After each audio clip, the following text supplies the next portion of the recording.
Hello and welcome to the Student Mission Podcast. My name is Mads. My name's Ed. And we're part of the team here at Fusion. And at Fusion, we have a vision to see every student find hope in Jesus and a home in the local church. So tune in each episode as we chat to students from around the country and hear inspiring stories about how they are boldly living out their faith and sharing Jesus with their mates at uni. And we hope that by listening to this podcast, you feel equipped and inspired to reach those around you where you are, whilst having a bit of fun along the way. Hello and welcome to another episode of the Student Mission Podcast. We're going to be chatting with Ed, who's a student in Exeter, in just a bit. And it's a really great chat about the power of prayer when it comes to mission, the role of worship, and what does it look like to pursue holiness in our context, and how can that really have a positive effect on the way we're trying to reach our friends whilst we're studying. But as we do every episode, we're going to begin by chatting about one of those hot student topics, you know, the kind of just daily things that, or the day-to-day things that make student life that bit interesting, maybe the first time we're having to deal with some of these things. And today we're going to be talking about what is the best way to divide chores in your student household. In other words, how do you do the chores? So I'm talking like the bins, washing up, cleaning up, you know, just generally making the house habitable. Yeah. You know, is it something you do as a rota? Is it something you kind of just keep to yourself and like make sure your bit's tidy? Or is it just like the end of the world? Is it like an apocalyptic wasteland? Yeah. So that's what we're going to be doing. What are your kind of first thoughts, Mads? What did the chores situation look like when you were a student? Yeah. The way we did it in our house wasn't my choice. And housemates, if you're listening, it was a good time, and I'm glad, I'm grateful for all you did to enforce the system that we had in our house. We had like a laminated sheet that was stuck on the fridge. Laminated as well? It was laminated, it had pictures. Where did they laminate it? I don't know. Where do you even get the... We did a teaching degree, so I think Okay. Probably on a placement somewhere. There were some motivational quotes on there, I think, maybe a picture of a couple of celebrities, maybe a few memes. So it was meant to be lighthearted. Didn't feel like that for me, but that's okay. And it had a list of 5 different jobs that need doing. 4 different jobs, sorry. And then 1 week was Star Week, where you wouldn't have to do anything. Star Week. And your name would be put next to either stuff to do with bins, stuff to do with cleaning, stuff to do with hoovering, or stuff to do with like washing up and stuff like that. And it had the title, and then it had 4 or 5 bullet points of all the different jobs you need to do. And then you tick them off as you go. And each week your name gets put next to a different... the level of organisation. I didn't enjoy it because it felt like enforced labour in order to keep the house clean, rather than just doing it because you want to all help and you all want to play your part in keeping the house clean. But we probably did need it, in fairness.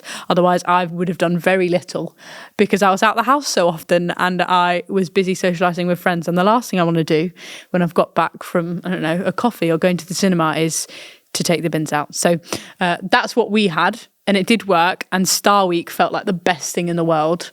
But we had a very strict enforced system. Wow. What did you do, Ed? There was a level of detail there that I was struggling to comprehend. Wow. I mean, do you think that was because you were teachers as well, a lot of you? Maybe. Because that sounds like you were running your household. Like a school. Like a primary school classroom. It felt like Star Week. It felt like that. Yeah, okay. Well, what do you think it was like in my household? 6 guys. It was 6 men. 6 men. Six boys, really. I think it was pristine, Ed. I think it was perfect. I think it was clean all the time.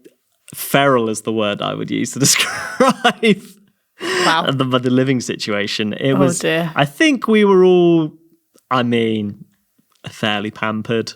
Maybe did some chores, but speaking personally, I probably, if I unloaded the dishwasher, I was like, I'm a hero. Yeah.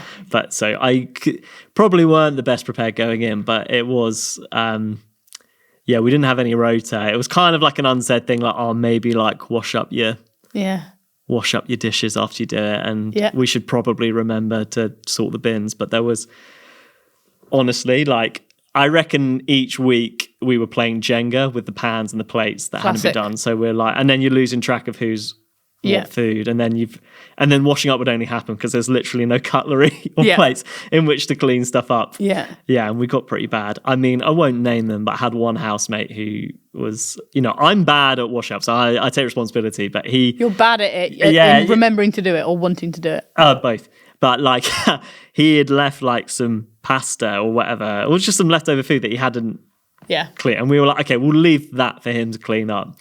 Didn't touch it for, I reckon, for 3 weeks. Oh, wow. And it looked like cotton wool had emerged from the top. Yeah. The mold, it was so gross. And that's not even like the worst of it. Like, wow. Yeah, it was pretty foul. I think we had to learn. Basically, whoever then did and then you'd end up doing like a 2-hour washing up session when it needs must. And they were like the hero that the house didn't deserve, but they got. Yeah. We're going to listen to a voice note from a student called Matt, who is based in York. And so these were our experiences, but it'd be good to hear what some other students' experiences were. So I'm just going to play Matt's voice note. How did they do it? Hey, so in my house, there's 4 of us here. So we try and split the house into 4 main sections. And then we'll all clean our bit on a Saturday. Though I kind of hit the housemate lottery. I definitely won that. I've got a housemate who is a proper early bird and she loves cleaning in a way that I didn't know someone could. So quite often I'll wake up on a Saturday and the whole house is just done, which is such a blessing. But in theory, we split into 4 and I still try and do my part when I can. I'll always say to her, like, just let me do my bit tomorrow. And half the time she says no. I'd say I'm also like head of bins, largely because they have to go out on a Sunday. And I'm always the last one up on a Sunday night. So yeah, that's sort of my job. And I like to think that makes up for it. So best way of doing it, I think, try and split it up and also try and get a housemate who will ultimately just do it for you. Love that. Yeah. That is the best route. I think you need to find someone who loves cleaning, because then if you're like more my end of the spectrum, I mean, it's not particularly like serving them well, but... It's crazy. Do they love cleaning or do they hate mess? Either way, jobs thing. are good and like, That's they're the crazy. fail-safe mechanism. Yeah. But yeah, I feel like some sort of rota, I'm not saying you need like star of the week or star week, but that was good. But like a rota or zones, they were going zonal. Which I think zones is a shout. Like bathroom area is yours or kitchen area is yours or whatever. Having someone nominated for the bins, I do think is a very good idea. It requires someone who can remember when the bins need to go out, because that's half your issue. If you've got a bin that's full and hasn't been collected for weeks, then you've got an issue. Yeah, that's then becoming like a public health issue, isn't it? So it's like definitely is. Bins number 1. Yeah, exactly. But moving along though, we're now going to get into our conversation with Ed, and we hope you really enjoy listening to this interview. Ed, welcome to the Student Mission Podcast. How are you doing? Yeah, good. Thank you for having me. Can I just say you have a great name as well. Nice. Do you want to tell us a little bit about yourself? Where are you studying? What are you studying? What year are you in? Yeah, totally. So I'm down in Exeter, studying sociology in my first year. Nice. But I'm a little bit older. I'm 22. So yeah, I didn't think I was actually going to go to uni. Fresh out of school was actually going into work in TV and film. Oh, cool. So did that for a couple of years. And then, God just really actually kind of showed me that actually, like, he's given me a heart for mission. So felt like a good way to train for that was to do 2 years working for Highfield Church down in Southampton. Yeah. And then at the end of those 2 years, God said to me, I'd been doing student mission for the second year, and God said to me, now I want you to go and be one, go and do mission, and live in the mission field. Oh, wow. Yeah. So that's cool. So where did that heart for mission come from? Yeah, just being redeemed by God. I think basically is like, it's just the best word for it is redeemed. I think, I strayed quite a lot from God, having grown up like in a Christian family, and just, really basically made decisions based on whatever I felt like doing in any given moment. And so that just meant just like ignoring God and just really disrespecting him and hurting a lot of like his children. Just being quite selfish really. And then God just like relentlessly forgave me over and over and over, and was just such a patient dad, to the point of over time, he essentially just wore me down with forgiveness. And it got to the point where I was like, I just can't ignore this anymore. Like, this has to be the biggest thing in my life. So then out of that grew a real heart for helping others, because it it was like, Jesus, I want you, but I don't want you to myself. Like, cool. And so like uni, as you say, like wasn't the plan, but you end up doing this kind of year with at Highfield Church, which involves kind of being a campus missionary. Yeah. So what was it about that experience where, as you say, you said like God kind of told you need to go and actually be a student. What was it about that process that kind of changed that? I guess the way you were approaching it, or changed your plans? Yeah, I think honestly the biggest thing was just like being humbled. So from deciding that I wanted to do like mission as my, I guess, career, from that point I had so many moments of just saying to God, like, okay, God, like at first for me I was like, okay, like what's the most extravagant place I can go? And I was thinking like persecuted church, and I was like, just thinking like big. And God just basically said to me, you're not ready. And so it got me to do a new wine discipleship year, kind of like an internship. And that was, when I moved to Southampton. And at the end of that year, I was like, okay, God, like, great, like, going to do mission, like, full time. Like, where do you want me to go? And he was like, you're not ready. So, got me doing campus mission, which was like the perfect kind of like almost like apprenticeship in doing mission in a very like safe environment to grow. And then as that year went on, I basically just realized more and more that, I just needed to be humble and just realized that I still had so much to learn. And it's still something that God really challenges me on. Like, I think, humility is definitely the biggest thing God always comes back to with me. And so that looked like going to uni to study for 3 years at the ripe old age of 22, surrounded by 18-year-olds. Because at 22, you're technically a mature student. Yeah, wow. God. Which feels weird. That doesn't feel like it should be the case, but like purely on a statistical point of view, you're old. Yeah, facts. And I feel it sometimes. I bet you do. So it felt very much like you're called, really. Yeah. So that's what your mission felt like. You're called. So what? Why Exeter? How did you? Why did God lead you there? Or what's the story behind that? Well, so I originally just wanted to stay at Southampton and just go to the uni there. And so I basically put Southampton as my top choice and just 5 other just genuinely pretty random choices. And then I ended up getting rejected from Southampton. And so basically that just drew me to a point of, okay, God, I trust you, but I don't understand. Like, I'm angry. So from then on, started a process of deciding which one of the 4 random ones I'd put did God want me to go to.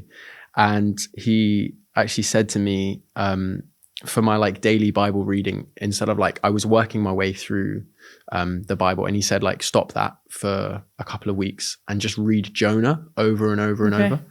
And it was mental, like just the amount that 4-chapter book just speaks to my life, like, is mental. And God made it very clear over those 2 weeks of just reading it again and again that Exeter was my Nineveh.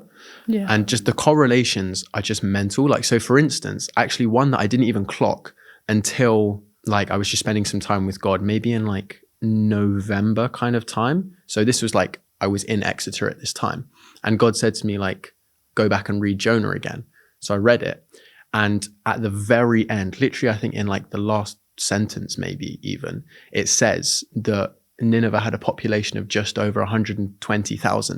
And I was like, oh, I wonder what Exeter's population is. And it's 128,000. No way. Just like the amount of like metaphorical, but also genuine like literal connections is just mental. So so through reading Jonah and through talking to people that I trusted, it became very apparent that actually, God was sending me to Exeter.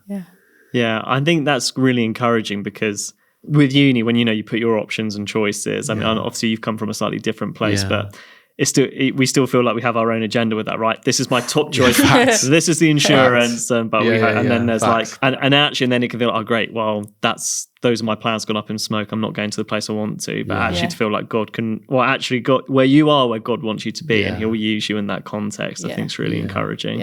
I think it's interesting you starting uni a little bit later, because it's almost as if there's lots of things that you've learned that you're then able to help support other younger students in, everything from mission and evangelism to discipleship and prayer.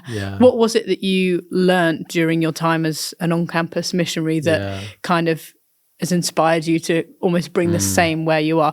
Also, what is an on-campus missionary? Tell us a little bit more about that. Yeah, what is that? It's so funny, because whenever we got asked that question last year, our initial response just tended to be like, honestly, we've got no idea. Like, basically just, so Tim Dolby like led it, and then it was me, Lucy and Rhiannon. Basically, we just for a year made ourselves available for God to do whatever he wanted to do at the University of Southampton. That, like, for the most part looked like a whole lot of praying. So lots of like prayer walking the campus, just having servant hearts, being like very willing to serve both in our church and also on the campus, like giving out food to students. So what I learned from that to bring into student life in Exeter, so much. I think honestly, the main thing is just prayer. So good. Because I think it's so easy when prayer is not the priority. It's so easy for you to come up with good ideas that actually don't involve God. And that's something that I've done so many times. So I think that was like the thing I was most keen to really like press into in Exeter. And it was interesting because I was like quite sure that actually I'd be doing a whole lot of praying on my own. So I thought like at least like my first year in Exeter would be like a whole lot of like prayer walking the campus on my own and doing like late night prayer on my own and that sort of thing. But actually literally in Freshers Week, God brought to my attention like 3 different students who we ended up like going for prayer walks. Like each of them had just kind of expressed that they were keen to do more praying or keen to have a more outward approach to faith. And I was like, oh, like, should we go like prayer walking? And it was just like instantaneously a community formed of like of students that wanted to prayer walk the campus and wanted to have disciplines in place of like welcoming God into, I guess, their day and as a team our like endeavors. I think that's really important to clock as well, isn't it? Because I think even for those of us who work with students, we can all probably churn out ministry if we want to, or do stuff, and that's not like that stuff's bad, but you can do Christian stuff or like live missionally totally independent of that not being rooted in Jesus at all. What's the verse? Is it in, I can't remember where it's been, it's in Matthew where Jesus kind of like rebukes people being like, oh, but people go like, oh, but we prophesied in your name. But he's like, but it's not like you knew me, which is like, that is terrifying. I've done that so much. So prayer really important. So you're getting out onto campus prayer walking. You've got some students who are doing that with you. What's that rhythm look like in terms of going out onto campus prayer walking, and how do you kind of approach that? You've touched on it a bit, but like, is there like, how does that kind of look on like a sort of weekly basis? Or so we just kind of started going. I think like very early days, it was like 3 or 4 of us.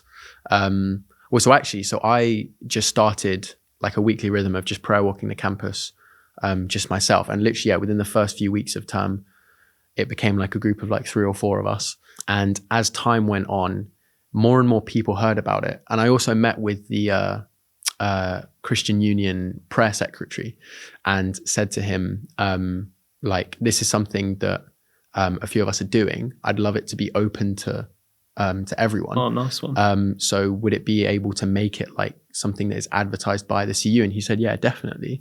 So then it became something that was known, that was happening on campus in the Christian student community. So it was very much like whoever wanted to join was more than welcome.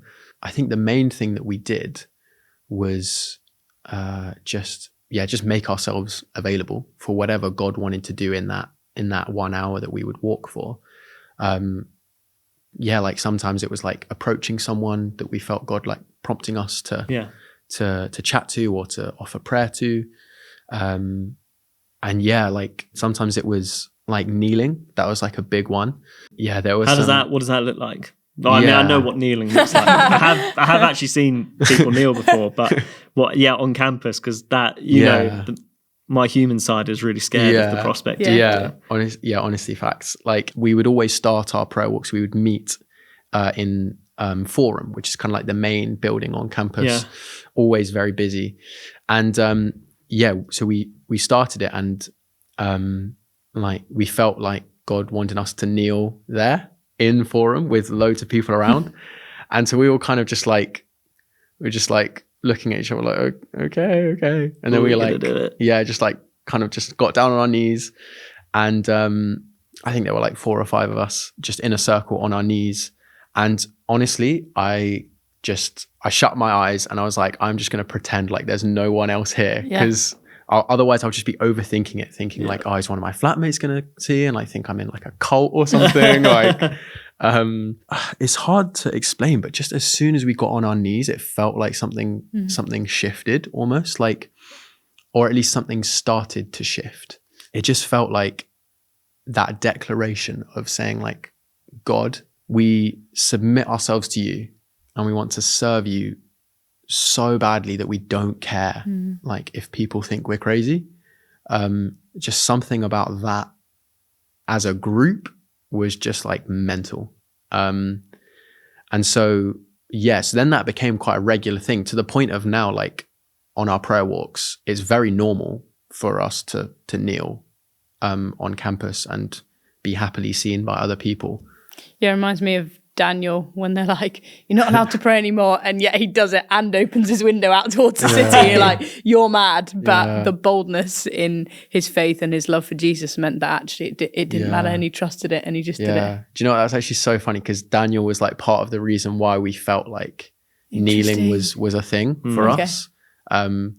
Because actually it was over the Christmas holidays, we would like FaceTime each other or like call and like prayer walk our like back home neighborhoods and just like talk and prayer walk. We kind of like asked God, what is it that you have for the next term for us? And he said like, I want you guys to kneel, or at least like for the Christmas holidays, he wanted us as a group in preparation for the next term to start our day with kneeling, kneel in the middle of the day, and then end our day with kneeling, like Daniel did 3 times a day. And since you've been praying regularly, like I know in like that moment in Forum, it felt like, okay, it feels like there's been a shift. Have you felt like, more broadly as you've been prayer walking, like the spiritual atmosphere shift, or things change, or just feel like, okay, there seems to be some softer hearts, or things which seem unrelated, or maybe it's rooted in this? The most noticeable shift I've seen is in like the Christian community, the Christian student community in Exeter, where I think there's a real shift, like we were talking about before, of like you were saying, like it's really easy to kind of like churn out ministry without actually like submitting to God.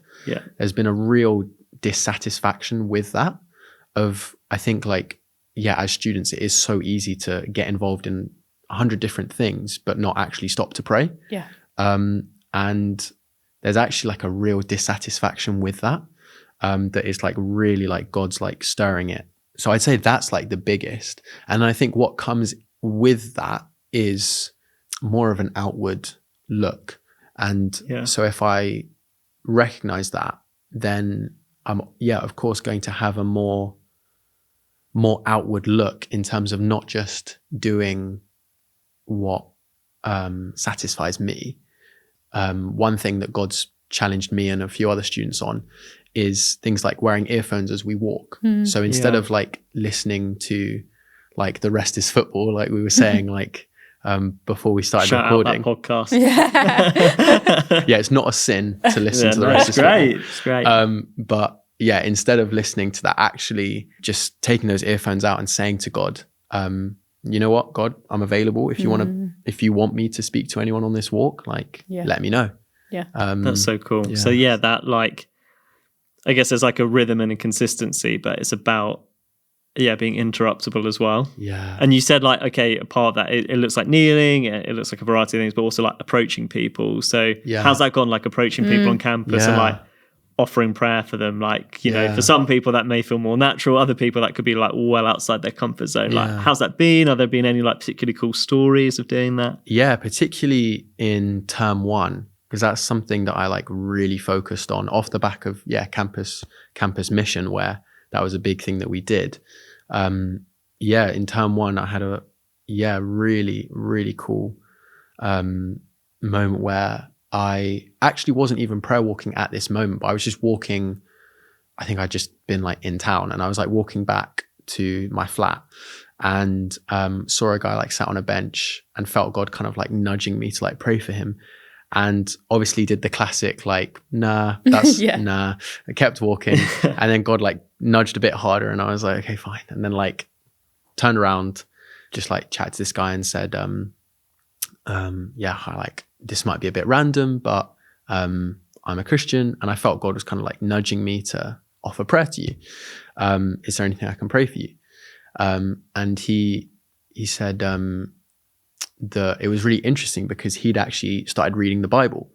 And so we basically just had like a really, really good chat. And he's a very intelligent guy and reading the Bible very deeply, which is like not my strong suit in terms of, I guess, like an evangelistic conversation. So I was like nodding and like just basically like just praying in tongues in my head, like, God, give me the words, man. I don't know what I'm doing. We basically decided, like we exchanged like numbers and just decided like it would be really cool to meet together to read the Bible. So we did that for a few weeks, and it really felt, we literally met like once a week for an hour, and it just really felt like God was doing so much the rest of the week with that guy, to the point of literally within a few weeks, like it seemed right to ask him like, are you ready to give your life to Jesus? And he said, yeah. Amazing. So good. So he became a Christian, became a follower of Jesus, which was phenomenal. But it really just felt like I literally met with him 1 hour a week, and God was just doing stuff the entire rest. Yeah. That's so encouraging. Like, because, you know, there's that wrestle going on, because you're like, it was like, no. And like, you could have easily just said no and got about your life. And I've said no so many times. Like, but like so in that instance, you said yes. And like, look at the fruit of that. Yeah. And like, I mean, also like the willingness to meet up and invest is great and follow on. But like that, it just shows what willing to be, you know, prayer walking and then actually being interrupted within that has led to this great encounter, which is so cool. Yeah. I wonder if there are people listening who are thinking, that's so cool, you were reading the Bible with them, but like, how did you choose what book to read? How did you do it? How did you format it? Did you come up with loads of questions before? What did it look like when you were reading the Bible with him? Because there will be people thinking, it would actually be really cool if I started reading the Bible with my housemate. And I suppose we don't have to put a specific strategy to it, but almost to give people a little bit of a template. What did it look like for you when you were doing that? Yeah, that's really good. So I used this resource called the Discovery Bible Studies, which is basically, it works for any passage, and it's just really simple questions, but questions that get you to think proactively about what you're reading. So for instance, like one, like towards the end is like, what's one thing that I can do in the next week before we next meet to read the Bible? Like, what's one thing I can do to, I guess, put into practice what I've just read?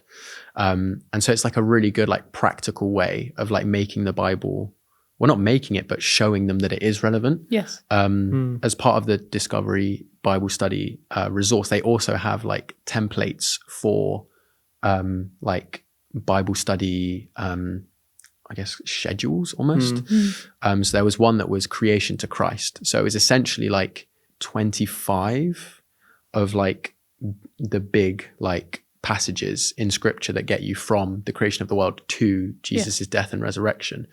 And we got 3 into that before he gave his life to Jesus. Nice. Come on. Efficient. That's good. But yeah, that's really good. I also just really recommend like the Gospels as well. Yeah, I think sure. what I've found with like me personally is I didn't appreciate the Old Testament for the longest time until my mentor really encouraged me to just read all the way through. And now I flipping love it. But I think in terms of a new Christian, if you start with like, I don't know, like the massacres in the Old Testament and things like that, can be a bit like, okay, maybe get to those after. Yeah. So I think the Gospels, just in terms of like, Jesus, his character is just like insanely countercultural and loving. There's just something about him that if someone was to read this and say, what if this is true? Like it will change their life. So I think the Gospels. Very good. Yeah. Yeah, really helpful. That's amazing. So what role does worship play in terms of like gathering to pray and worship, or what does it look like to worship on campus? Yeah. Worship's been huge. I think in term 1, we started doing, I guess, kind of late night worship nights. So Rediscover have a 24/7 prayer room. And Rediscover's the church in Exeter. Yeah, I go to ENC, but Rediscover's another church in Exeter, and so, a group of us, like some people from ENC, some people from Rediscover, people from different churches coming together, choosing to inconveniently worship God. Yeah. So late at night, just something about that is just like a deep act of spiritual warfare. And so that is just like absolutely key.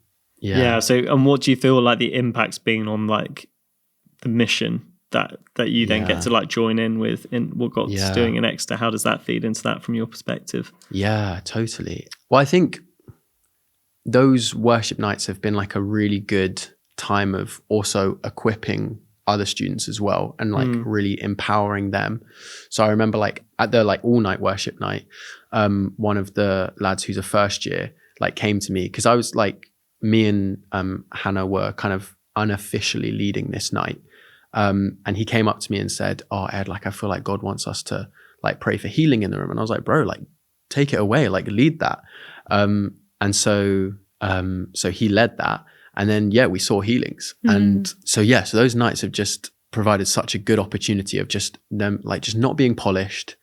Also, it being like 2 a.m, everyone's just a bit knackered. Like, it gets to that point, and you're just like, I can't be bothered to not be authentic with God right now. Like, do you know, like then that kind of empowers you, similar to what we were talking about earlier, just have that outward look. And so, so doing those, we gained so much vision of what God had for our community, for our city, for our university.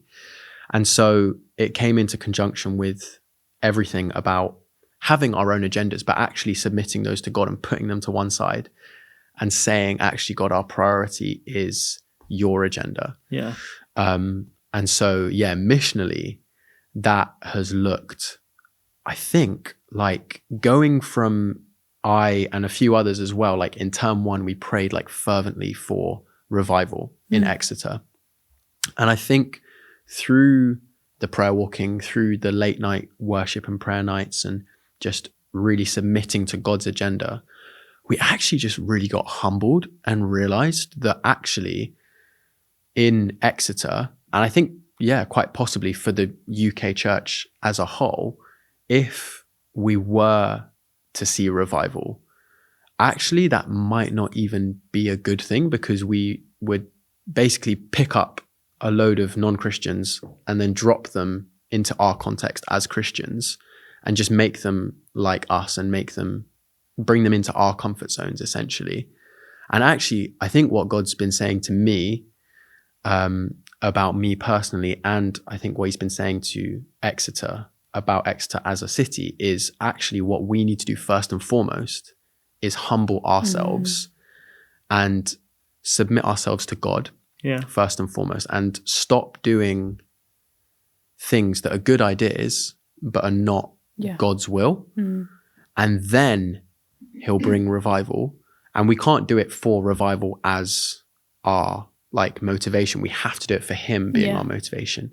But if he was to then bring revival with our hearts in a much more humble place, it would be extravagant for the kingdom. Yeah, that's so encouraging, because I guess for mission, it's like it's good to give it a go. It's good to try stuff out, but but as you say, kind of discerning God's will in that. It's like, what is my motivation for doing it in this particular way? I think it's twofold, right? Like with, yes, there's the going out, but there also needs to be that intimacy with Jesus at the heart of it, like that build, that relationship, that contending. There's like so much happening behind the scenes or kind of like out of sight in the secret place, or doing that corporately, which is like all feeds into like changing the spiritual atmosphere. So I guess you can't have one without the other, really. So it's kind of like 100%. Looking at a mission in that much broader sense as well. And, with the, the specific things like doing a prayer walk or doing that. Yeah, I think it's really fascinating observing what God is doing in his church amongst this generation at the moment, because story after story will tell you that this generation are learning to come to God in surrender and to pursue holiness. If you look at Asbury and what happened, it was all centered around confession, coming to the altar, being renewed by God and restored, and understanding that actually in God's presence we are a mess and we want to pursue holiness, but we can only do that with God. We can only do that in surrender. And so I think that's happening more and more across the country, because God is preparing his church for revival and for awakening and for renewal. And it's not going to happen until we're ready. And I think you're right in saying we don't just want the only reason we're pursuing holiness to be because we fancy a revival and it's fun and it's exciting and all this kind of stuff. We want to do it because we care about a relationship with God and we want to be made right with God. We want to be in the best place that we can be. So so that we are reflecting Jesus in the best way possible. So that when people come to know him, they see that and they also want to pursue holiness and surrender as well. So it's exciting to see what you guys are doing. One, I think this is a little bit of a tangent, but on the worship thing, you were saying as well, like that, just about worshiping on campus. Did you like go into just like rooms and like? Yeah, so that was another like fun little, I guess, loophole almost that I found. Side quest. Yeah. I found out, maybe even like in Freshers Week, like it got advertised that if you got a music membership, literally for £10 for the whole academic year, you could book whenever you want these 24-hour like rehearsal rooms, like they were on the campus. And because I was in like student halls, it was literally like a 5-minute walk from where I was. So basically for a tenner for the whole year, I had access to essentially prayer rooms whenever I wanted. And so I'd go like with my speaker, because obviously like, I didn't want to just like blast out music, especially if it was like quite late, like in my halls. But these rooms were great and they were soundproof as well. So could just go with my speaker and just absolutely like blast music and just, love it. Yeah. So worship that music, was quite cool. Was it? Yeah, worship music. Yeah. Heavy metal. Trap music. Has anyone seen Ed? Oh, that's so cool though. And I think even like there is something about, like being, mission can happen anywhere, like in halls and homes, but like it is important that it happens on campus and like that contending, like whether it's prayer walking, but also worshipping. And so it's probably a good tip. See if you're uni. Yeah. You book rooms. There you go. And turn them into prayer rooms. Yeah, come on. So obviously you've come in and you're like 22, and then you're thrown into a flat with like a bunch of like new friends and stuff, and you're probably pretty open about the way you're approaching your time at uni. So what does it look like for you to kind of like, I guess, especially in the first half of this year, like build relationships with build friendships with these guys, and like how have they sort of like connected with you sharing your faith in that way? Yeah, well, so I basically just made it a discipline that I would spend time with them. Not because I didn't enjoy it, like I actually really did. And my flat in first term were like pretty much like the main people I actually like hung out with. But so it wasn't because I didn't enjoy it. It was actually because, like we were saying earlier, as Christians, it's so easy to get sucked into the Christian bubble. Yeah. So I made it a discipline in first term where I said, like, as we're getting to know each other and as I'm like investing in them, I set aside like Wednesday nights, like to be like, time with my flat. And then also we did, as a flat, we did like come dine with me. So we were in like pairs, and we're a flat of 12.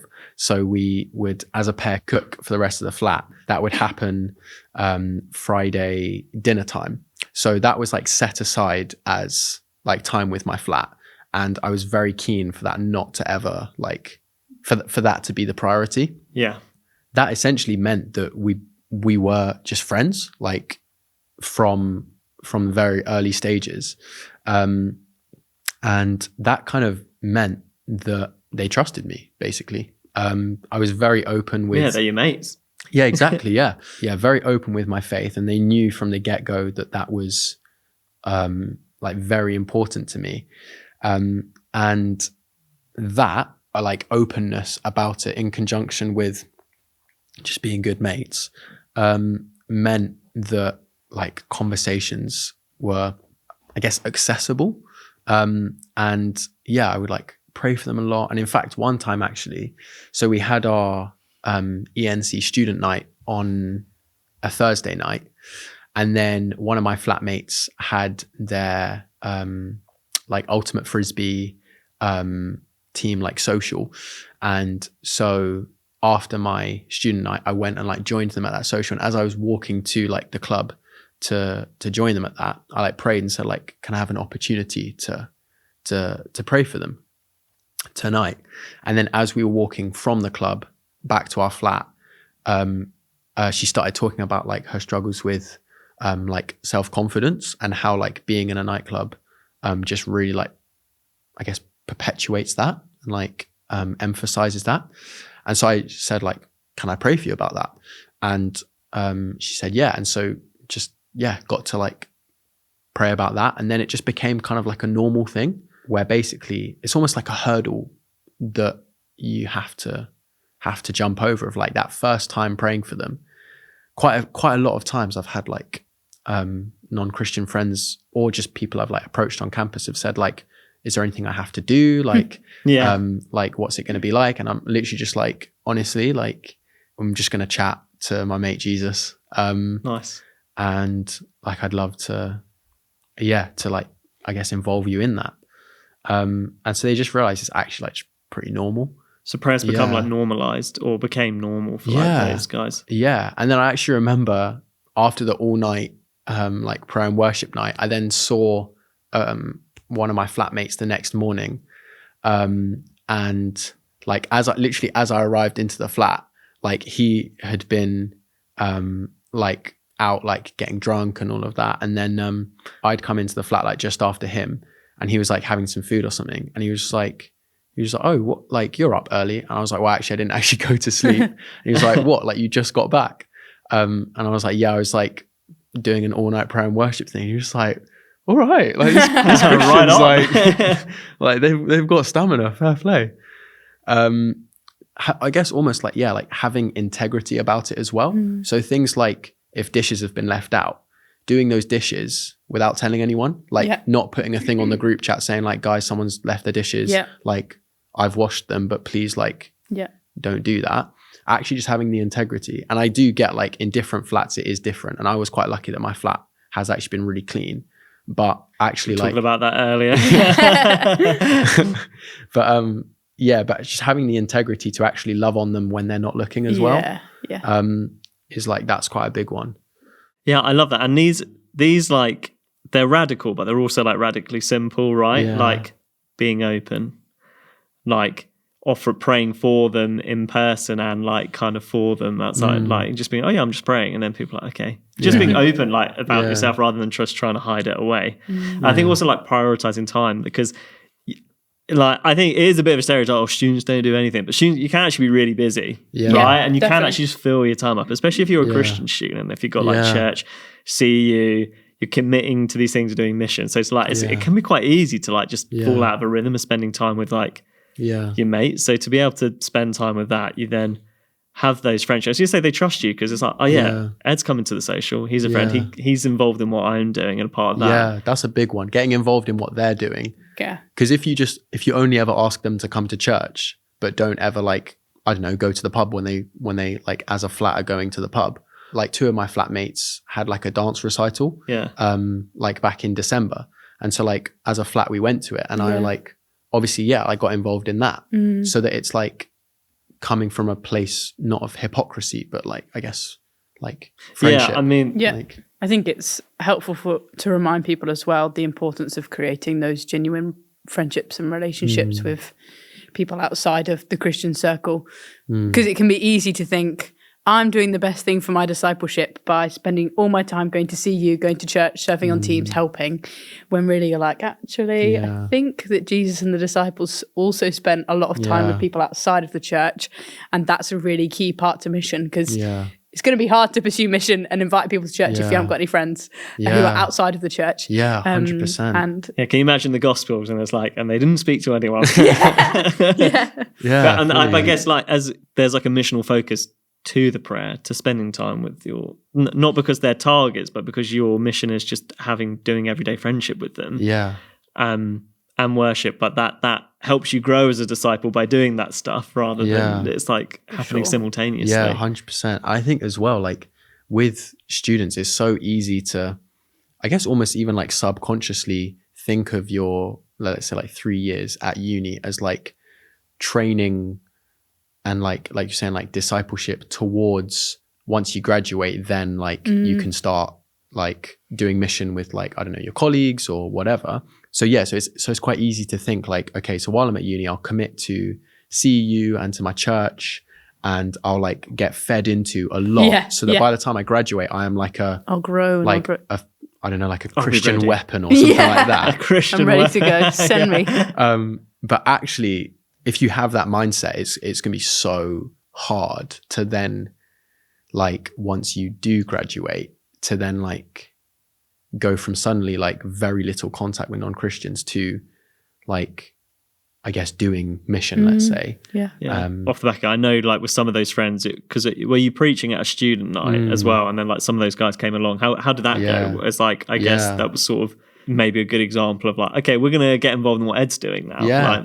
Totally. It really was that, because I was doing just like a short preach at my church's like student night, and I put on like our flat group chat like a week before, saying like, just let you guys know, I'm going to be like preaching at my church student night. Like, I'd love you guys to be there. It was weird. Like, I didn't want to like almost seem like their like PA and like keep like texting on the group chat about it. But like the initial message didn't really get much like response. But then it was actually like talking to them in person. Like, if one of them was in the kitchen, like as I was like cooking or something, I'd say like, oh, I don't know if you saw my message, but like, I'd love you to be there, like on Thursday. That just made like the world of difference, to the point of like, and also students move in groups. So it's like, I kind of like very tactically, once I knew that 3 or 4 were on board, I put another message in the chat saying like, John and Max and all of that have said that they're coming. If you guys want to like coordinate with them how you guys are going to get there and that sort of thing. So it's like just being like, tactical like that, just slipping that I love that intentionality, because if I put that out there and it didn't get a response or like, you know, an emoji on it, I'd be like, looks like they're not coming. That's great. And then actually ended up, I think 9 of them came. Amazing. Which was it was just beautiful. Like just that night, like I just saw like my flatmates just actually realizing that there was like something to this, and like like several of them were like crying, and like it was just like it was just beautiful. And then at the end as well, like even a couple of them came up to me and said like, oh, can you pray for us? I was just like, of course I can. So that was just meant to, and even like, and also like feeding into the point about it came from a place of like me investing in them, and going to their things as well. So like the pinnacle of it was like one of my flatmates was actually like in hospital because like they were ill. She'd asked one of the flatmates to record my talk so that she could still watch it. So it was like that's kind of the level it was at, of like actual just friends.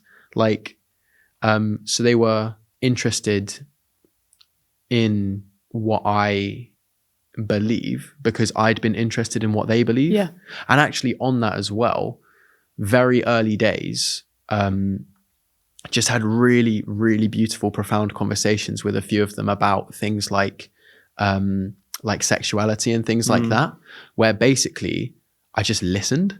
Like I didn't, I guess, kind of like push my views or like the church's views or anything like that. I just listened. And I think that is like probably the most powerful tool that we have in order to like, I don't want to say like gain trust in the sense of like having an agenda there, but in the sense of like, if you want to be real with them and not just see them as projects, just like actually listening is just such a powerful thing to do.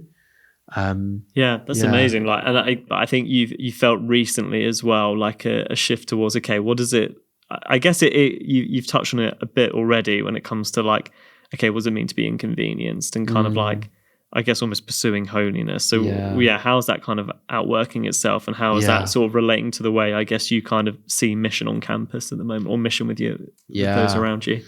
Yeah, I think like what God's been really stirring in Exeter, and I've like heard from other people like around the country as well, he's stirring like in the UK as a whole, is like a dissatisfaction with being comfortable. And like relating to about kind of inconveniencing yourself to praise God, as opposed to just doing it when's convenient for you. It's just like, it's so powerful and it's so humble. That's been a huge thing. And I think like in terms of like missionally, that's really stirred some conversations as well. So like one thing was a few of us from ENC and Rediscover did a Nazarite vow. Explain. What is a Nazarite vow for those of us who may not know? So we did, so it's 40 days of basically giving up things and replacing them with things that draw you closer to God. So instead of asking the question, is this a sin? Actually, you ask the question, does this bring me closer to God? And if the answer is no, then you then ask yourself the question, okay, am I going to give it up? And if the answer is no to that, then like you really have to like think about the role that thing plays in your life. Yeah. Sure. Yeah. So we all did that. And so it's kind of like, it's individual to everyone. So you ask God to bring to mind things that he would like you to separate yourself from for that 40 days. And for me, and a few others, one of the things was like our smartphones. And so he wanted us to swap those for flip phones. Not only was that really, really powerful for like just the amount of time I spend myself like distracting myself from God on my phone is crazy. But also in terms of missionally, it just stirred so many conversations of people are like, why like phones? Why have you got Motorola? Yeah, like why they didn't make them anymore? Yeah, like one of my flatmates' like first reaction was they were like, wait, so you're not having sex and you've not got a smartphone? I was just what are you doing? I was just like, I know, right? It's crazy. I don't know if that'll make it in. Who knows? We'll find out. It'll be a surprise. Like It'll be a surprise. But it just stirs so much like curiosity where people are just like, why would you actually like go out of your way to make your life harder for a God that you can't even see, like you don't even know is real? And then it's at that point they're actually asking you. That's what I found was like when you really, really live your life in such a set apart way that seems like almost like crazy. Yeah, it's at that point where people will ask you questions, and then basically you can just like talk to them about why you're living separately, but also get them to think about it for themselves. Like one of my flatmates, provocative, isn't it? But like in a good way. Yeah, like one of my flatmates actually, like we had a really good conversation where he said actually like he hates the amount of time he spends on his phone. And I was like, well, like would you consider like a flip phone? And he was like, yeah, like I'd love to. And I was like, bro, like do you want to use it like when I'm done with it? And he was like, oh, I don't know. And it's just like it stirs like curiosity where people actually think about it for themselves, but then also realize just how much of a hold it does have on them. That is so radically different, as you say, like set apart. That naturally brings up questions, right? And I think sometimes with mission, we can sometimes have that. I know I certainly felt this was like, it's almost like it's a philosophy that you're having to win people over, and it's about you have to be as eloquent as possible. Yeah. But while Moses says like, I don't know the words to say or whatever. Yeah. But actually, actions, it's a bit of a cliche phrase, but actions do sometimes speak louder than words, and just being like, the way you are doing is so radically different. What is it? What have you got? And that, and so I guess that's encouraging for people who are like, but I don't know if I'd have the confidence to say certain things, but actually I know I want to choose to live a certain way or commit to doing just one thing that's so radically different that just opens the door for conversations and kind of it just draws people in. And actually like just on that as well, like with my flat, it's not all been like, you know, like, I guess like sunshine and roses. Like there's also been like, I think the main thing that has happened in my flat is just a real healing of people's perceptions of Christians. Yeah, it's good. Where I think like a lot of the people in my flat kind of at the start of the year just disliked Christians, didn't want anything to do with them. And actually, like, if nothing else happens with this year other than they've just taken one step in getting just in healing of their perception of I guess what it means to follow Jesus, then like that is just such a win. But like one example was of being kind of like set apart, but it almost like not being received well, was actually one of my flatmates who is very, very adamantly against Christians because of hurt from the past, said to one of my flatmates, like, Ed must be faking it, like no one is that happy. And then like that flatmate told me, and I was just like, oh no, I am this happy. So like that's actually like, I mean, I'll take it. Like, and so it's kind of like, it's like you're saying, like choosing to give up the things like alcohol that this world tells you are the funnest things in life, choosing to give those up makes people go like, but why would you do that? And then that in correlation with, I guess, things like coming back from an all-night worship night and actually not being hungover, but being just really peaceful that day. Drunk on the Spirit. You know, I think for you as well, it's not just about missioning in of yourself with your flatmates. It's like, how do you come alongside others and encourage others in that? As we kind of like wrap up, like what does that look like? Kind of like coming alongside others to like encourage them to kind of do these things. Because I guess as well, like if you've got a passion for mission, like when we've been chatting to people, it's so much easier when you're doing it as a group. You know, it's so much easier to go out on campus and pray when there's like 3 or 4 of you, when there's loads of, like when we're doing this as a family and as a community. So and actually it is definitely 100% easier as a group, but actually something that I found really challenging is as I felt that God wants me to kind of transition away from being like, I guess, Ed, the evangelist that sees people come to faith and is like all of that, transitioning to actually like a man who builds up others to bear more fruit than me is actually just having to let go of control. Like he's just flipping hard. So things like the example I gave of at the all-night worship night where one of the freshers came up to me and said like, oh, I feel God wants us to pray for healing. And I was like, yeah, bro, like you go for it. Was actually like, I would have loved leading that like moment of ministry and seeing those healings happen under my leadership, let's say. But actually, just like letting go of control is goes against my instincts. But that's been beautiful. Like that's been like my biggest thing from this year. And I think like that has become apparent to me why God brought me to Exeter. Because I think I was in Southampton with the campus mission team, who are like a group of very like-minded missional people. And actually God wanted me to take what I've learned from those guys, then bring it to another city and start investing in others. And honestly, like there's just like, I've been overwhelmed with like how many students in Exeter are so keen to do mission God's way. That's cool. So like you were saying, fasting has been a massive one where during campus mission, God really got us as a team to like press into fasting. And so that's like a rhythm that I've like carried on since then.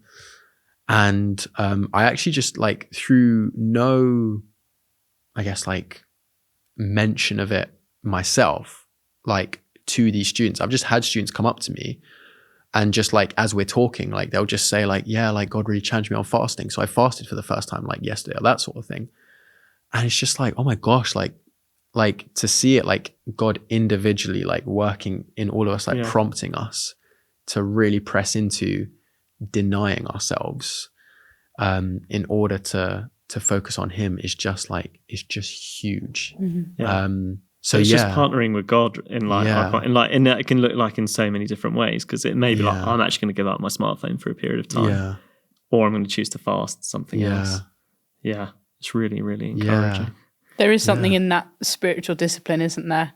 Again, it's so countercultural, so different from what the world offers. Yeah. But actually, spiritual discipline is what builds disciples, right? Yeah. And people who reflect Jesus well. So, really inspiring, really insightful. And hopefully it's really excited people as they've heard what's been going on in Exeter, but also it's hopefully equipped them, the people listening, to think, actually, I can do something like this, and I can just start in prayer, or I can start on my knees, or I can start by fasting, and I will start to see God shift and change things where I am on my campus, in my uni halls.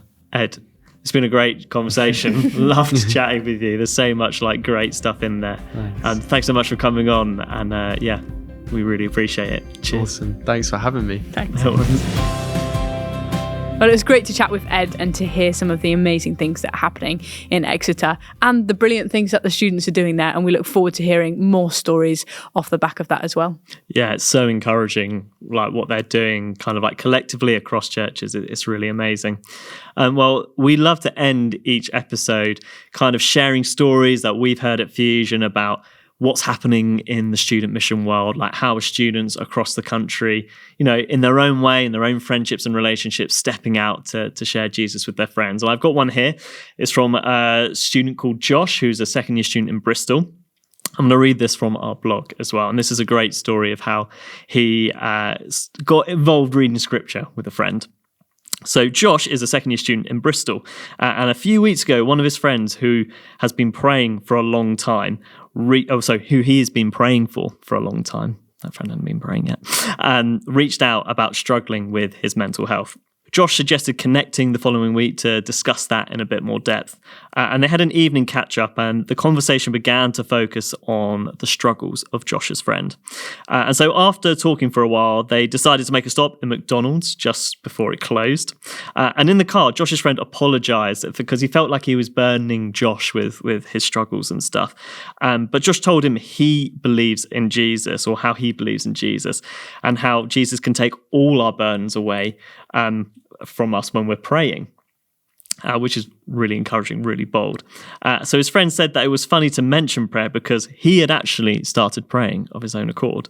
And so the conversation then turned towards faith and prayer, and they talked about what it means to really live a Christian life. So in McDonald's, Josh mentioned the Bible, and his friend said that he also wanted to start reading the Bible too, which was so cool what the Holy Spirit was just doing there. And so Josh said that he had a Bible in his car, always handy to have one in the glove box, and that his friend could have it. And he also said that they could read the Bible together that night, and his friend said yes. So after getting food, they drove back to Josh's house, and they noticed his housemates were still awake, and they weren't wanting to end the conversation. So they just sat in the car together where they'd been, and they started reading the Bible together. And then Josh prayed with his friend, and it ended up with them doing that and driving back to Bristol at around 2 a.m. So a super long conversation. So, and within that, Josh is still reaching out to his friend. They're still praying for him, and they're still reading the Bible together. And that's just great because it just shows how spiritually open people are. Josh's friend had just started praying independently and had a desire to read the Bible. So Josh just made himself available, just saying, actually our burdens can be relieved when we pray to Jesus. And in that moment, that's opened up a great relationship of journeying deeper in faith. Really good. I think at Fusion, we always talk about the verse that talks about the harvest being plentiful, but the workers are few. And I think sometimes we don't realise how ready the harvest is, how many people are curious and fascinated and interested in faith and Jesus and the Bible. And actually, it just takes us mentioning church or the Bible or asking questions or offering to pray. And you never know how much that can transform someone's life. Yeah, it's so encouraging. If you do have a story for us, do email us at hello@fusionmovement.org. We'd love to hear some of your stories of what you're getting up to when it comes to sharing faith with your friends. But that's all we have time for this episode of the Student Mission Podcast. We hope you enjoyed it as much as we have, and we'll catch you next time.